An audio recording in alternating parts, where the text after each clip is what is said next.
Hello everyone, I'm Chase Lee reporting for DallasMoviescreens.com, and I got another movie to review for you guys, and that would be Their Finest. Now, Their Finest is about a British film crew that attempts to boost morale in World War II after an attack in Blitzkrieg, and they try to make a propaganda film to basically show people that war is great, it's heroic and stuff and whatnot. So I had no idea what to expect walking into this movie. I had no idea what it was even about until I just read the plot synopsis to you. I just knew who was in it, and I was kind of excited to see it, to see something different and kind of stray away from the bigger blockbusters or whatever. And I gotta tell you, I kind of liked it. So let's get real and break this down. Listen, war films are typically grim, they're dark, they're really like emotional, and they just kind of impact you in like a really kind of horrific way to kind of show you the mirrors of what human history was like, and it's just sometimes it's rough to sit through. But then also there are some movies that like to take war and use it as a backdrop and use kind of the foreground to tell like just a simple either love story or a relationship with families or whatnot, and really just kind of get into the nitty-gritty of a human story while that's kind of going on in the background. And that's exactly what Their Finest is. Gemma Arterton, she joins this film crew, and she is placed in the screenwriting department where she works with Sam Claflin, and they have to come up with this story, this based on a true story type of story, and they try to make it as heroic as possible and really try to like I said, boost morale of the people in World War II after all these attacks have happened overseas in Europe. So they start working together and whatnot, and she starts to kind of fall in love with him, and since they are screenwriters, Sam Claflin has a lot of things that kind of come up throughout the movie that go, movies are planned out. Even when something bad happens, people know that it's planned and it's going to be okay, versus real life where it's unpredictable. So they kind of play with that notion, which is interesting because this movie actually has a major twist towards the end that actually plays like real life, because real life is very unpredictable, and it doesn't play like a movie. So I kind of found that really cool that it was treating itself like a real life type of thing that we were witnessing instead of a movie, and that is fantastic to kind of see in movies nowadays, because usually he's right, movies are planned out and stuff, but then when you get to something like this where it does kind of throw a little twist at you, a little nook in your cranny, I don't know why I said that, but you were generally shocked, and it really just kind of makes the movie worthwhile, and there's a bunch of little surprises throughout, and it just kind of makes it just a pleasant experience. But it's not all pleasant, though. This movie is very, very funny, and I will say that it's smartly written. I love the dialogue. It's very witty. It's very snappy, and then Bill Nye completely kills it with his lines, but he's so good. But as far as like the emotional stuff, like I said, it's really just a relationship story, just this simple love story within a movie. Within a movie about people making a movie. So I really enjoyed like the heartfelt stuff too. It never felt like it was going all over the place in terms of genres, or going all over the place in terms of emotion, going from comedy in one scene, or even within the same scene straight to an emotional scene.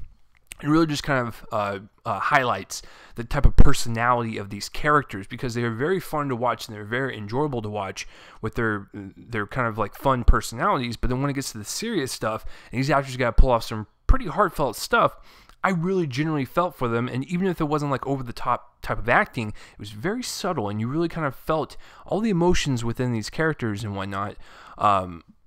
So that's what I kind of appreciated about the movie the most, is that it kept jumping back and forth between comedy, drama, and romance, but it worked. And it's the magic of movies. When you have a movie that's set in the 40s, you're going to have like this kind of magic aura around it, with the wonderful set design and the art direction and the costumes, and making it look authentic, and just making it look like a film ripped out from the 40s, and I really appreciated kind of the visual aesthetic of the film. And speaking of the characters, the acting is so really good across the board. Gemma Arterton, I haven't really seen much from her, but she absolutely kills it in this movie, and she's really good. Very subtle, a very strong female in the very beginning, and when you have some vulnerability happening throughout the film, she really delivers on that front too. So she played both of those sides. And then Sam Claflin, the last time I saw him was in Hunger Games. I'm not even joking. And in this movie, I couldn't even tell it was him. He was so good and so convincing in his role. I just thought of him as, this is a guy that was a screenwriter, and he is writing this propaganda film. It's amazing. And Bill Nye, Oh my God. This guy needs to be up for Best Supporting Actor at the Oscars this coming year. He was so good. He was the comedic relief, and you might think like, oh, that gets very annoying. He's just, snapping quippy one-liners all the time. No, actually, he's got a lot of heart to him. And when you kind of see him interact with people, you know that he genuinely cares for people. And he plays an actor in the film, and so he kind of teaches people about life and really kind of puts his wisdom on these younger people. And he, like I said, he actually cares, and you can actually see the kind of warmth that his soul kind of brings to the movie, and he is the heartbeat of the film. And when he's funny, he's really funny. When he wants to emote some genuine pain or suffering, he can do that, and he does it very well. And there's no like major shift for him in terms of like, oh wow, he was really funny, and then I'm just not buying his emotional stuff. Like, he delivers it very, very well. And like I said, to accompany like the story and like the characters and stuff, I really like the way this movie looks. Like I said, it feels like an older film. When you're talking about them making the movie within the movie, like, it looks authentic. It looks like a Technicolor, like, old school type of picture that you would see in your granddad's like collection or something. You just pick it out and like, oh, what's this? Play it, and then it kind of looks like that.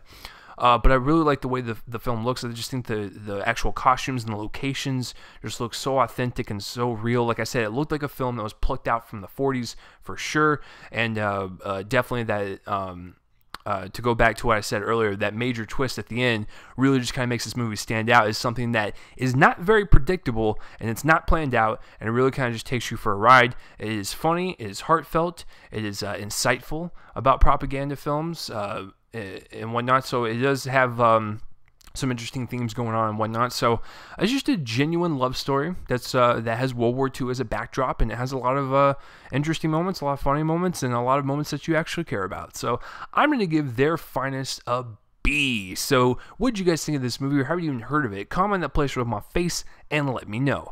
I'm Chase Lee, reporting for DallasMoviescreens.com, and tune in next time for whatever I review next. I will see you guys later.